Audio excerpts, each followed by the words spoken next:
A paz do Senhor, seja bem-vindo, seja bem-vinda ao canal do professor Álvaro Bruno para mais uma videoaula da Escola Dominical na revista de adultos da nossa Casa Publicadora das Assembleias de Deus.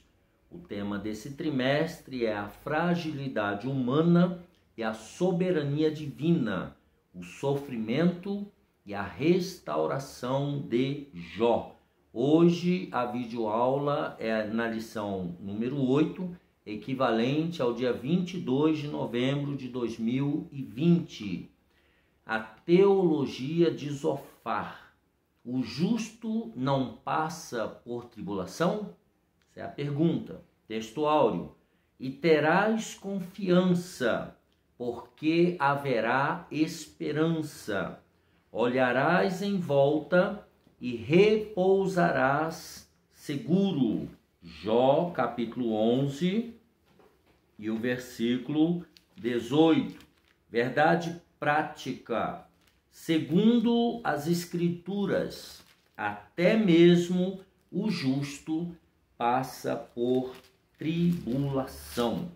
Então, essa pergunta aqui, que é o tema da lição, já é respondido praticamente, na verdade, prática.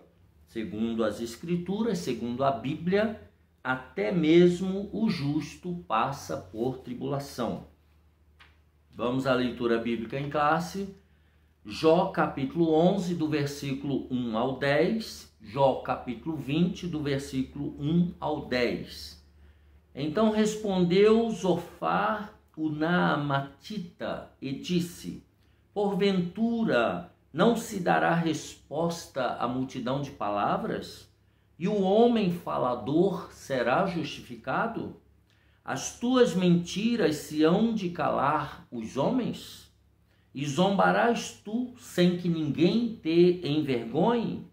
Pois tu disseste: a minha doutrina é pura, limpo sou aos teus olhos. Mas, na verdade, prouvera Deus que ele falasse e abrisse os seus lábios contra ti, e te fizesse saber os segredos da sabedoria, que é múltiplice em eficácia, pelo que sabe que Deus exige de ti menos do que merece a tua iniquidade. Porventura, alcançarás os caminhos de Deus, ou chegarás à perfeição do Todo-Poderoso? Como as alturas dos céus é a sua sabedoria, que poderás tu fazer? Mais profunda é ela do que o inferno, que poderás tu saber? Mais comprida é a sua medida do que a terra, e mais larga do que o mar. Se ele destruir e encerrar ou juntar, quem o impedirá? Então respondeu Zofar, o Naamatita, e disse: visto que os meus pensamentos me fazem responder, eu me apresso. Eu ouvi a repreensão que me envergonha, mas o espírito do meu entendimento responderá por mim. Porventura, não sabes tu que desde a antiguidade, desde que o homem foi posto sobre a terra, o júbilo dos ímpios é breve e a alegria dos hipócritas apenas de um momento? Ainda que a sua altura suba até ao céu e a sua cabeça chegue até as nuvens, como o seu próprio esterco perecerá para sempre, e os que o viam dirão: onde está? Como um sonho voa e não será achado, e será afugentado como uma visão da noite. O olho que o viu jamais o verá, nem olhará mais para ele o seu lugar. Os seus filhos procurarão agradar aos pobres, e as suas mãos restaurarão a sua fazenda. O objetivo geral dessa aula é mostrar que Zofar, assim como seus amigos, defende que os ímpios sempre serão punidos e os justos recompensados. Objetivos específicos. Primeiro, destacar no entendimento de Zofar que o sofrimento de Jó fazia parte de um sábio julgamento divino. Segundo objetivo, explicitar que a conversão defendida por Zofar era de natureza legalista ou tradicional. Esclarecer também que a teologia de Zofar limita a soberania de Deus na sua capacidade de julgar. Então, esses são os objetivos dessa lição. O ponto central: o justo passa por tribulação. O justo passa por tribulação.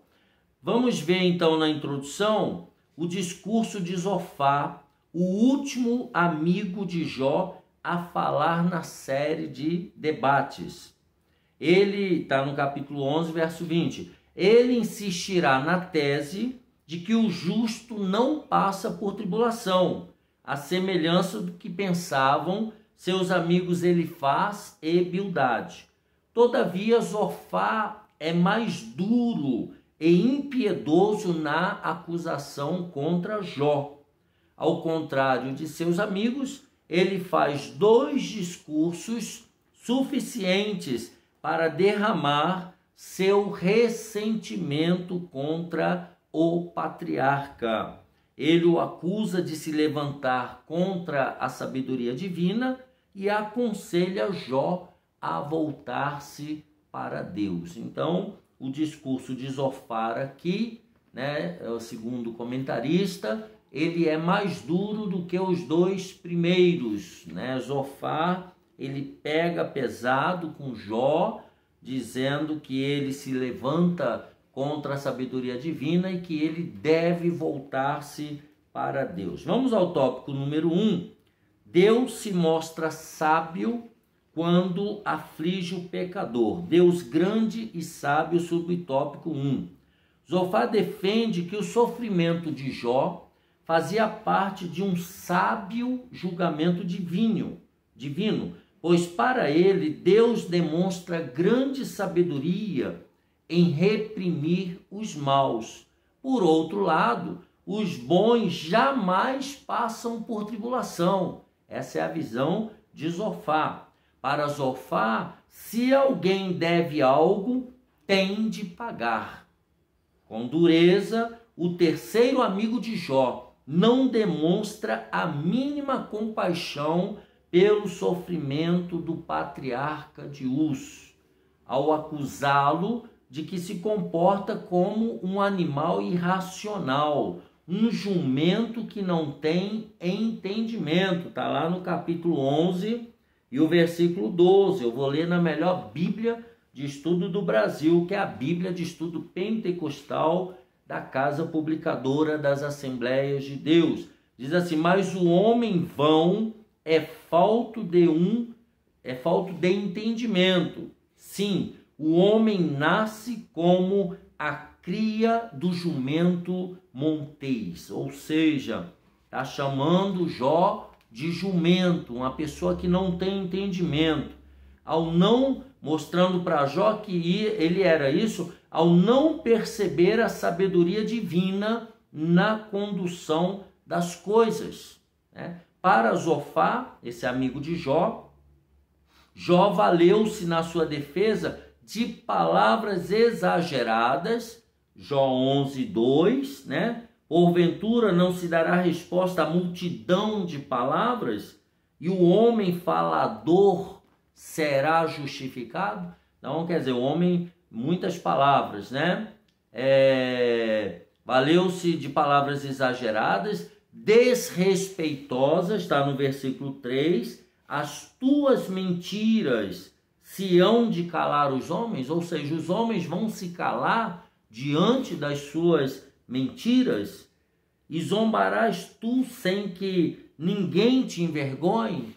Então veja, está acusando Jó de usar palavras exageradas, desrespeitosas e palavras cheias de justiça própria e ignorantes sobre as coisas de Deus. Então ele já chamou Jó de jumento, agora ele está dizendo que Jó ignora, ele não sabe nada sobre o Deus Todo-Poderoso. Então é isso aqui que Zofar está acusando de Jó. No subtópico número 2, Deus não é indiferente à ação do ímpio. Ele diz assim: o terceiro amigo de Jó, Zofar, acreditava que ele havia se autodeclarado puro e sem culpa. Em Jó 9:21, ele diz assim: ainda que perfeito, Jó falando, não estimo a minha alma, desprezo a minha vida. Então, Jó se considerava perfeito. Ele diz, ainda que perfeito, eu sou perfeito. No capítulo 10, verso 7, Jó diz, bem sabes tu que eu não sou ímpio, todavia ninguém há que me livre da tua mão. Então, eu não sou ímpio. Jó está se declarando uma pessoa justa, uma pessoa reta, uma pessoa sincera. Cria também, então, isso aqui é a acusação desse Zofar, o amigo de Jó. Ele cria também que Deus não é indiferente à ação do ímpio, como Jó parecia ter sugerido. Assim, para Zofar, se Deus debatesse com Jó, como era desejo de Jó, né, então não haveria dúvidas de que ele ficaria contra Jó. Deus ficaria contra o patriarca Jó e não a seu favor, como Jó estava defendendo. Nesse embate, nessa discussão entre Deus e Jó, Deus revelaria a Jó os segredos de sua sabedoria e o homem de Uz, Jó, veria que ele estava sendo sábio em tratá-lo como merecia, ou seja, logo Jó seria condenado. Então, Zofar está dizendo que Deus não é indiferente à ação do ímpio e que se fosse colocado Jó diante de Deus para uma discussão, a conclusão seria: Jó seria condenado, Jó seria achado culpado. Essa é a visão de Zofar. Subtópico número 3, os tolos se passando por sábios. Jó reage com ironia à sabedoria defendida anteriormente por seus amigos. Está lá em Jó 12:2, quando ele diz vós, 12:2 diz, na verdade, que só vós sois o povo, e convosco morrerá a sabedoria. Então ele está falando a sabedoria dos amigos de Jó. E agora por Zofar. Este com seus amigos, Zofar, Bildade e Elifaz, havia se levantado como legítimo representante do verdadeiro saber, né? Uns com uma teologia, cada um com a tradição, com legalismo, tá? Cada um com a sua maneira tradicional de pensar a religião. Zofar, pois, pretende representar o próprio Deus em seu discurso. No capítulo 13, ele mostra isso, né? Jó, então, ele se defende falando que Zofar está querendo ser o representante legal, né? Se colocar quase que no lugar de Deus. Todavia, Jó está convencido de que isso não passava de charlatanismo, né? De uma falsa religião, uma falsa religiosidade. Ele diz, vós, porém, sois inventores de mentiras, e vós todos médicos que não valem nada. Jó 13:4. Então, isso aqui é a acusação de Jó, né, desses amigos, chamando-os de charlatões, de mentirosos, né, de médicos que não curam ninguém, né? Ele, portanto, Jó, está resoluto em deixar os amigos e ir à procura de Deus. Ou seja, Jó estava cansado dessa discussão, né, com esses amigos que não queriam entender. E agora então Jó, ele vai partir em busca de Deus, vai parar de discutir com os homens e vai proclamar e vai clamar por Deus. Ele diz: mas eu falarei ao Deus Todo-Poderoso. É Jó 13:3 que ele está citando. E quero defender-me perante Deus. Então aqui Jó, ele quer deixar o plano terreno e se transportar para o plano espiritual, para a presença de Deus pela fé, para se defender diretamente diante de Deus. O patriarca estava certo de que havia uma sabedoria do alto, que seus amigos desconheciam por completo, e quando revelada, ficaria ao seu lado. Está lá no capítulo 28 desse livro de Jó. Tá? No lugar dos julgamentos dos homens, há uma sabedoria do alto, que sonda os corações dos que são chamados pelo nome do Senhor, pois este não vê como os homens veem. 1 Samuel 16:7, nós podemos ler, é aquele texto famoso, quando Deus chama Jessé para ir a Belém, porque ele iria ungir um novo rei de Israel no lugar de Saul. Então, no versículo 7 de 1 Samuel 16, Deus fala para Samuel: porém o Senhor disse a Samuel: não atentes para a sua aparência, nem para a altura da sua estatura, porque o tenho rejeitado, porque o Senhor não vê como vê o homem, pois o homem vê o que está diante dos olhos, porém o Senhor olha para o coração. Então veja que Deus aqui, ele enxerga a profundidade, a intenção do coração humano. Era isso que Jó estava querendo dizer. Ele iria clamar por Deus, ele iria dialogar com Deus. Resumindo então esse tópico primeiro, Deus é grande e sábio. Os amigos de Jó tentam se passar como representante dessa sabedoria que nós já temos acompanhado.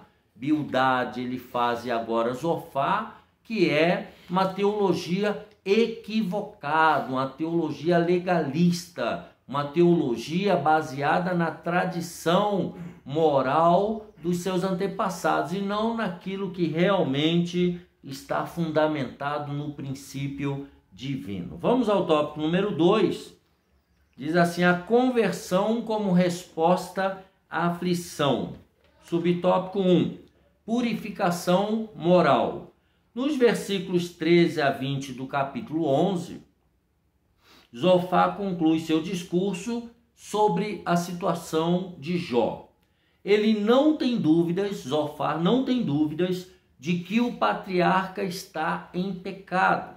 E por isso, a única forma de ele se restabelecer é por meio de uma purificação moral. Zofar, portanto, conclama Jó ao arrependimento e conversão.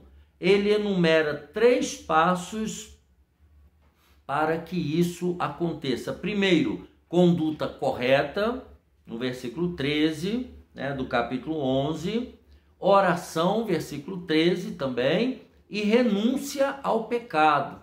Ou seja, eles continuam na mesma tecla de que Jó estava em pecado. Então, segundo Zofar, se Jó cumprisse essas condições, reconhecendo que estava em pecado, Deus o restauraria de sua miséria.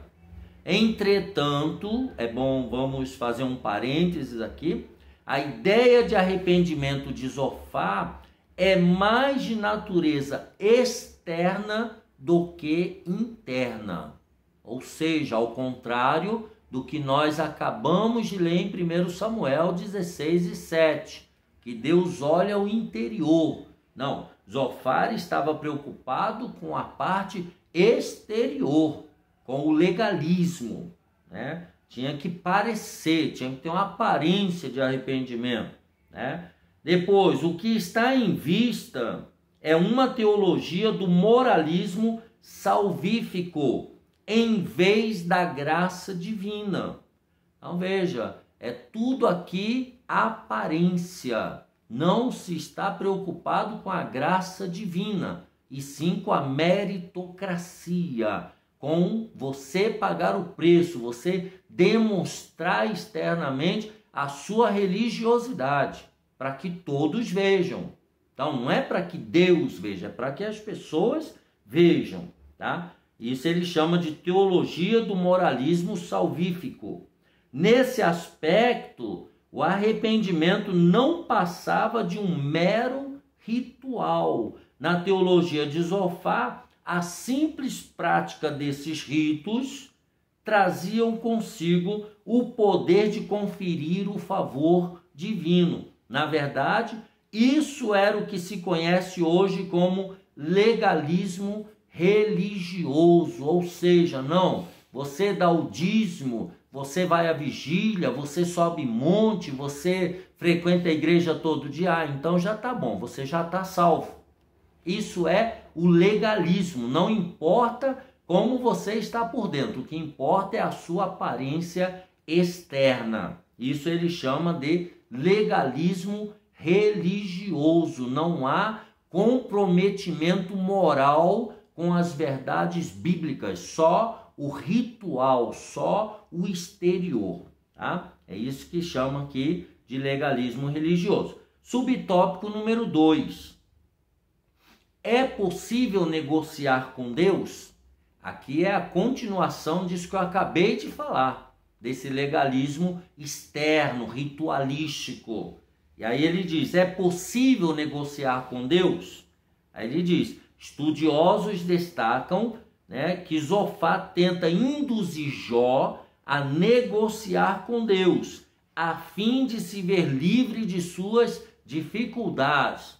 Não parece um pouco alguma coisa? Dê o seu tudo, que Deus vai te abençoar, né? Faça campanha de 10 dias que você vai alcançar de Deus aquilo que você está... Não parece alguma coisa nesse sentido? É mais ou menos a teologia de Zofar. Era exatamente isso que Satanás desejava que Jó fizesse. Buscasse essa barganha com Deus, né? O diabo acusou Jó de ter uma fé interesseira, com base nas promessas de prosperidade em troca de sua obediência. Essa foi a acusação de Satanás diante de Deus. Não, Jó só te obedece porque ele tem tudo, ele tem prosperidade, o Senhor deu tudo para ele. Então, por isso que ele te obedece. Agora tira tudo dele, que o Senhor vai ver se ele não blasfema. Essa era a acusação de Jó. Então, se Jó tivesse seguido o conselho de Zofar, teria feito exatamente o que o inimigo queria, ou seja, barganhar com Deus. Eu e você, meu irmão, devemos tomar muito cuidado com a nossa religiosidade, com o nosso relacionamento com Deus, porque nós podemos estar dentro dessa linha teológica errada, equivocada, tá? De barganhar com Deus. Não faça isso. Tenha temor de Deus. Aproxime-se de Deus pela graça, com a ajuda do Espírito Santo.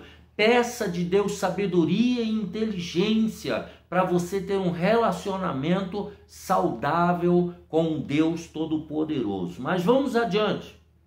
Número 3, a angústia de Jó. Diante das insistentes acusações dos amigos e do silêncio de Deus, Jó dá sinais de desânimo. Não se esqueçam que ele perdeu tudo, né? Perdeu filhos, perdeu propriedade, riqueza e agora a saúde, né? Ele está quase que no fim da vida, ele falta pouco para ele morrer. Então ele dá sinais de desânimo, né? Tá lá nos capítulos 12 e 13. Ele manifesta de vez toda a sua condição humana. O justo sofre. Tá? Então, assim, é o resumo da ideia dele diante do que ele está passando. O justo sofre. Se Jó seguisse o conselho de Zofar, estaria assinando um termo de confissão, né, de que realmente ele tinha pecado. Ele estaria assumindo algo que não havia feito. E ele sabia, Jó sabia da sua integridade.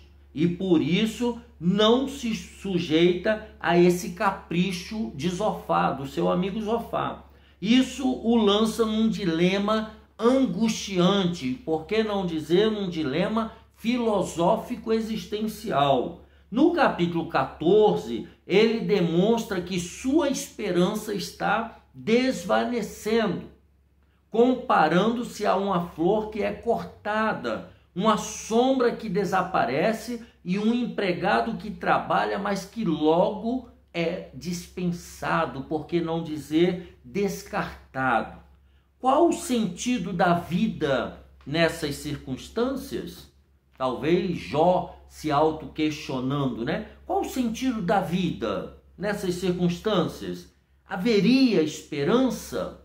É um auto-questionamento. Então Jó parece estar desiludido. E aí ele continua, o comentarista, né? Até mesmo a árvore, quando tem seu tronco cortado, volta a ter brotos novamente. Mas isso não acontecia com o homem. Nesse aspecto, o homem se assemelhava mais à água que evapora ou que se infiltra na terra. Diante desse quadro, Jó se pergunta: morrendo o homem, porventura tornará a viver? Jó 14:14. Tá? Era a pergunta de um homem crente e piedoso, porém angustiado, que não tem medo de expressar sua verdadeira condição humana. Então, esses altos questionamentos, né, sobre o sentido da vida, se haveria esperança, lembrem-se do contexto em que Jó está. Perdeu tudo, falido, a mulher ali falando aquelas coisas, nega o seu Deus e morre, e ele sentindo dores horrorosas, o corpo em putrefação, aquele monte de amigos que deveriam consolar, levantando questionamentos e torturando, acusando de ter pecado, querendo que ele confessasse uma coisa que ele não fez. Então, diante de tudo isso, ele não tem medo de expressar sua verdadeira condição humana. Resumindo esse tópico, então, nós temos Zofar tendo uma espécie de purificação moral de Jó, conclamando ao arrependimento ritualístico, né? A essa religiosidade exterior, essa demonstração de negociação, de compra do favor de Deus. Vamos ao tópico número 3, estamos caminhando para o final. Deus julga e castiga os pecadores. Subtópico 1, o castigo dos maus. O capítulo 20 contém o segundo discurso de Zofar. Nele, Zofar lembra a Jó que a aparente prosperidade dos ímpios não passa de ilusão e dura apenas um instante. Ele está chamando Jó indiretamente de ímpio, né? Ou diretamente, né? Naquele contexto ali. Na verdade, ele repete o que os seus outros amigos já há muito vinham dizendo, né? Os versículos 12 a 14 desse mesmo capítulo são usados por Zofar para comparar o deleite do ímpio a uma comida envenenada. Ela pode saciar essa comida, mas proporcionará uma digestão trágica. Dessa forma, Jó capítulo 20, verso 14. Dessa forma, tudo que o ímpio adquiriu de forma desonesta e pecaminosa, terá que devolver e restituir. Jó 20, verso 18. Esse ímpio terá como adversário o próprio Deus, que o julgará e punirá. Está lá em Jó 20, do versículo 27 ao 29. Ou seja, ele está dizendo que Jó era ímpio, que Jó, depois de ter adquirido tudo aquilo, teve que devolver, porque na verdade ele era ímpio e era um pecador, e não era nada disso, não era nada daquilo que aparentava ser. Essa é a acusação. Quando ele diz o castigo dos maus, ele está dizendo: olha, Jó, você está sendo castigado porque na verdade você é mau, você não era nada bom conforme todo mundo pensava, você era uma farsa. É isso que ele está alegando aqui no capítulo 20 contra Jó. Então Jó agora diante de um paradoxo, né? Vamos ver esse paradoxo. O capítulo 21 traz a resposta de Jó ao argumento de Zofar. Para o patriarca, a tese de Zofar de que os ímpios são sempre punidos era contraditada pela experiência. Os ímpios poderiam sim ser punidos, mas isso nem sempre parecia acontecer, conforme Jó 21 e 7. Por que razão vivem os ímpios, envelhecem e ainda se esforçam em poder? Então ele via muitos ímpios vivendo muito tempo e tendo uma vida regular, né? Não ao contrário do que Zofar estava falando. Jó havia constatado que os ímpios pareciam gozar de longevidade e prosperidade, ou seja, no versículo 8 do capítulo 21, ele constata, vamos dar uma lida aqui, no versículo 8, na linguagem Almeida Corrigida, Bíblia de Estudo Pentecostal, diz assim: como um sonho voa. É o 21, capítulo 21. Abra sua Bíblia aí, meu irmão, minha irmã, por favor. A sua semente se estabelece com eles perante a sua face, e os seus renovos perante os seus olhos. Né? Jó 21 e 8. Então, ele está dizendo que eles viviam muito, viviam bem, os ímpios, né? Os ímpios, e viviam na prosperidade, ao contrário do que Zofar estava dizendo, né? Que Deus castiga os ímpios, mas a experiência de Jó mostrava ao contrário. Além de terem vida longa, os ímpios, segundo Jó, eles passavam seus dias em total regalia e morriam em total felicidade, como podemos constatar no versículo 13 do capítulo 21. Passam eles os seus dias em prosperidade e em paz descem à sepultura. Então veja que Jó, ele está mostrando um paradoxo. Zofar diz que Deus punia os ímpios e os ímpios não prosperavam. Jó está mostrando o contrário. Muitos ímpios prosperavam, viviam bem e morriam regaladamente bem. Não sei se você lembra lá em Lucas 16 sobre Lázaro e o rico. O rico, diz o texto lá, que ele viveu a vida inteira muito bem, né? Vivia uma vida regalada, uma vida maravilhosa. Só que depois ele morreu. Aí quando morreu, né, ele foi para um lugar e Lázaro foi levado pelos anjos para outro lugar chamado seio de Abraão. Então havia esse paradoxo aí constatado por Jó. E o subtópico 3, a verdade então vem à tona.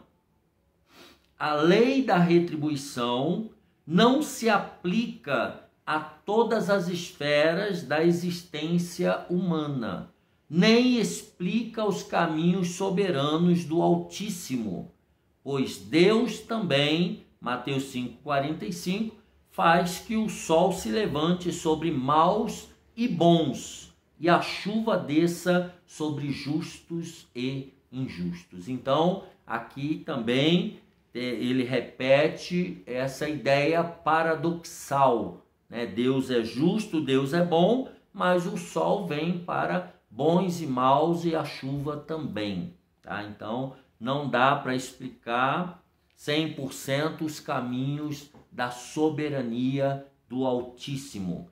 Resumindo, então, esse tópico 3, Zofá diz que todos os maus são punidos, mas Jó apresenta um paradoxo. A experiência mostra que muitos deles são bem-sucedidos. Então, a conclusão, vimos como Jó continua a sua defesa contra os argumentos de seus amigos que insistem em acusá-lo de pecado. Ele está convencido, Jó está convencido de que é inocente e que não cometeu nada que justifique ou justificasse tamanho sofrimento que ele estava passando. Os amigos de Jó, por desconhecer as razões do seu sofrimento, o acusam de forma impiedosa. E o patriarca, por desconhecer a ação de Deus nesse episódio, chega ao limite do desespero e desesperança. Todavia, como das outras vezes, mesmo angustiado e não sabendo como Deus permite tudo isso, Jó não diz palavras blasfematórias contra o seu Criador. Talvez seja muito difícil, meu irmão e minha irmã, mas é muito bom você entender que diante das lutas e provações da vida é melhor não blasfemar contra Deus, é melhor não murmurar, tá?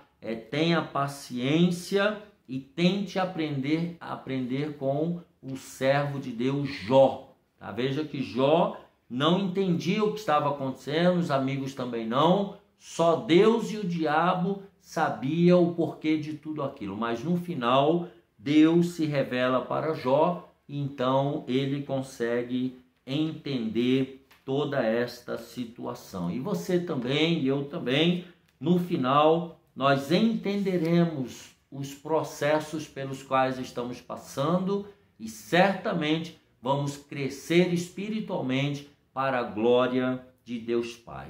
Que Deus te abençoe e te guarde. Terminamos a videoaula número 8 e espero você na próxima videoaula número 9, se assim Deus permitir. Um abraço apertado, deixa aqui embaixo o seu gostei. Se quiser, deixe também seus comentários, isso é muito importante para o canal. E até a próxima, se Deus quiser.